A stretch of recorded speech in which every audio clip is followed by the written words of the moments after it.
Siamo con Giovanni Battista Mestriner, sindaco di Scorzè. Parliamo della campagna elettorale perché Alessandra Moretti sta visitando uno ad uno tutti i comuni del Veneto e insomma quando viene a Scorzè o quando tornerà magari a Scorzè, lei da cittadino che cosa le dirà? Quali suggerimenti le potrà dare? Beh, il suggerimento è quello di augurarle buona visita. Ci fa un po' strano però che un candidato presidente della regione abbia bisogno della campagna elettorale per visitare la sua terra. Probabilmente non l'ha frequentata molto, le auguro di frequentarla di più e di frequentare molto di più i nostri problemi e le gravi situazioni che stiamo vivendo piuttosto che i salotti romani che invece lei frequenta con molta più familiarità da molti anni.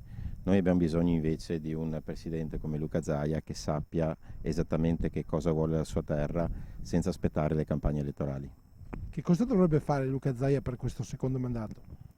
Dovrebbe, Se sarà confermato ovviamente, se ci sarà il secondo mandato. dovrebbe continuare a rappresentare la voce vera dei Veneti, i problemi del nostro territorio e preoccuparsi molto meno di andare dall'estetista o delle immagini come invece oggi sembra che sia la questione principale.